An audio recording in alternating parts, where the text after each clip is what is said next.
Welcome to another Rambo. My accent is horrible.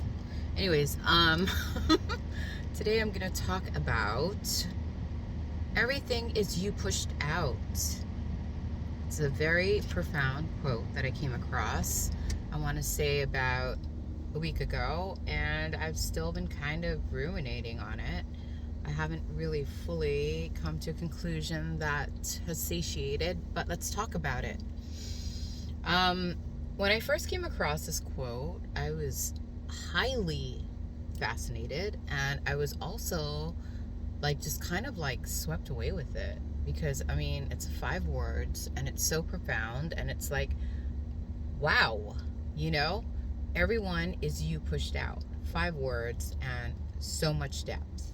You know what I'm saying? So I was going to say, I listened to some videos and I also read some material on the subject matter, and I don't know, like a lot of it was like super technical, or I just got the impression that it was just like other people's opinions, belief systems, and thoughts on the subject matter. And I was like, well, that's all interesting and stuff, but I kind of want to come to my own conclusion, and I want to generate my own like understanding of it. Oh my gosh, there's a little mouse in the bushes. Sorry, I got distracted. You want to see it? Oh, let's see it. Can you see the little mouse, eh? Oh, look at him. He's so cute. Oh, he's so cute. Oh, look at him. Oh.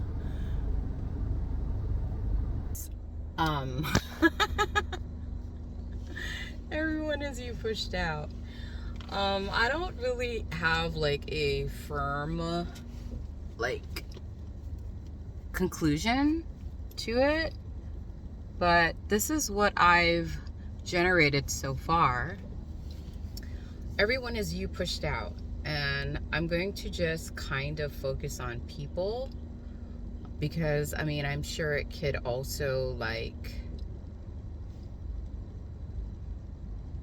apply to inanimate objects or other living things such as plants and animals and your experiences, so energetically.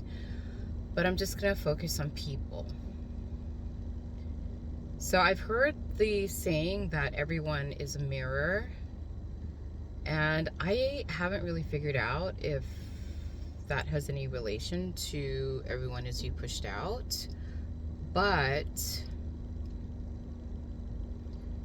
what I've concluded, and it's an open conclusion because I haven't fully like solidified this thought, my thought process, if that even makes sense. But I think that everyone that you encounter in life is you. And what do I mean by that? So if you encounter someone who is, I don't know, kind and loving and considerate, and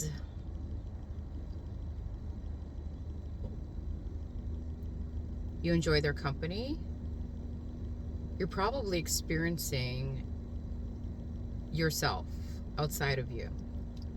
You know, if you're, and I had the same conversation with a coworker, and she was like, well, what does it mean if you encounter someone who, you know, like is rude or mean or unkind? And I haven't really like thought about it. Sorry, I'm super distracted by that rat. Or mouse or whatever. I feel like if you encounter those people, it's probably a subconscious, like it's lodged in your subconscious, but it's also an aspect of you pushed out, you know?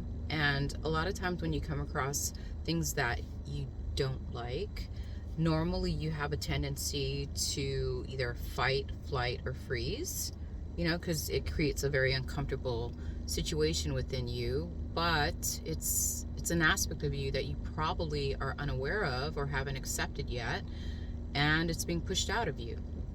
So that's why I feel like self-awareness is so important, and why I feel like a it should be prioritized, honestly. But I think a lot of people get caught up in this world, and they get caught up like chasing after a lot of things that may or may not be in their best interest, but then they fail to realize that it's being generated from them. You know, I firmly believe that you are the conductor and projector of reality. So the way you are seeing or viewing or perceiving life is absolutely coming from you, and I think that's what that quote means. Everything is you pushed out, So I guess the basis of having a healthy level of self-awareness helps you to understand reality and how it works and where you're at and how you can manipulate reality to be what you want it to be, based on your ability to be aware and your ability to self-regulate and your ability to, yeah, I don't know if I'm making sense. So my whole thing is, if you're living a life that you don't like,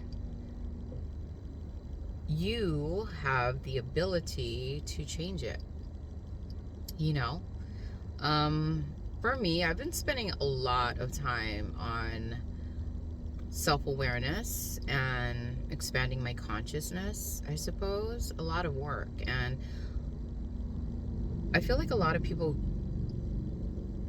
wouldn't even be able to comprehend how much work I've been doing internally, because a lot of people are very focused on external things, but I feel like the real stuff, the real deal, is dealing with things that are unseen and unnoticed, and a lot of times unheard, and that like stems from your own self-awareness and self-consciousness. You know what I mean?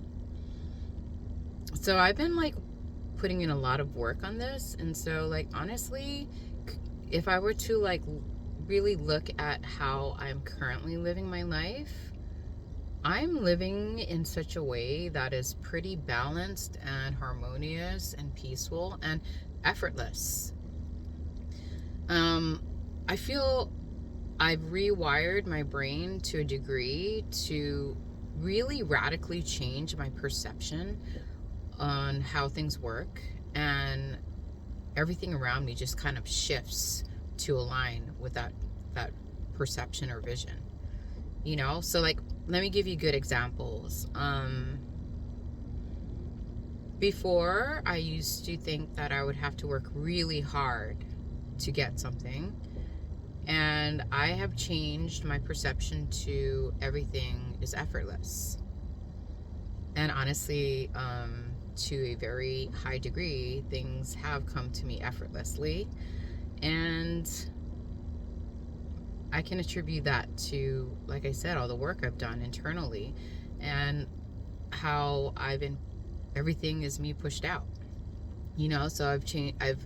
I've taken stock of my belief systems, my thoughts, my opinions, my ideas, my perceptions, my judgments, my criticisms, and I've realized that a lot of what I was applying to my operating system didn't work.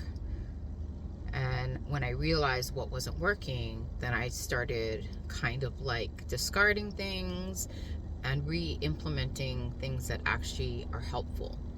And that's one really good example, is how like I don't have to work hard for anything.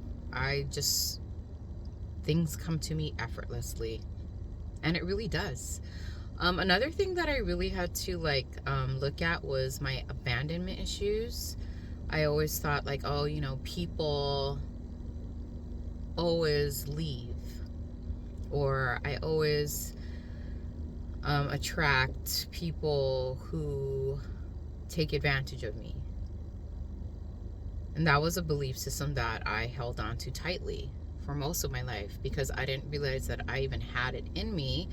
But once I realized that, I started kind of discarding those and re-implementing things like I attract healthy people, healthy, balanced, and wholesome people into my life. And they are a great support system, something along that lines. And I've been attracting these people into my life. And people who don't align with that just kind of fall away because I no longer believe those things. What else? I don't know. There's a lot actually. But oh yeah, down to my expectations of people or things. I've dropped most of my expectations to adopt a new belief system of everything is perfect just as it is. And I just don't expect much from anyone. I just see them as they are now. And I don't cast judgment on them. I just kind of, like I said, just see them as they are. So I've become less critical, less judgmental, less reactive, less triggered, because I've altered my thought system and my belief system, you know?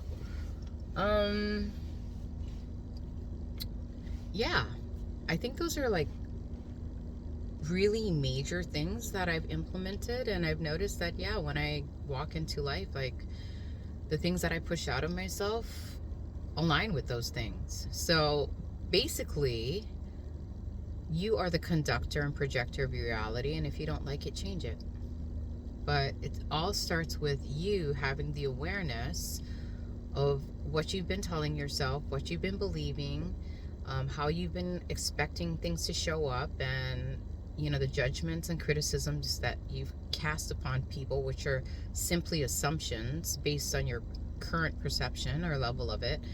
And all of it is conducive to your level of awareness, But I feel like once you've learned how to self-regulate, self-soothe, not take things personally, accept things as they are, it definitely pushes you to a level of self-awareness that is pretty high functioning, and then you can actually alter reality in a way that you would like it to be. And for me, like, I value a lot of spare time and trust. I've also manifested such things, and that's why you see me sitting in parking lot a lot. I feel like a lot of people think what I do is boring, but I agree to disagree. I can spend hours just kind of like thinking on things, or just kind of like fascinated with things that enter my experience, and it's all quite fascinating and profound. Yeah, I feel like I don't really need much. Yeah, I've just kind of been focusing on and honing in on things that make me or help me to establish a life that's more holistic, balanced, and harmonious. Where I can find joy in simple things, and I can also recognize where my energy ends and another person's begins, and I can adjust myself accordingly. I don't know if you found this video helpful, and I'm sorry I cannot relay this in a way that is more simplified. I'm still learning how to simplify things, but at least I'm aware of it and I can work on it. All right. Blessings to one and all. Amen.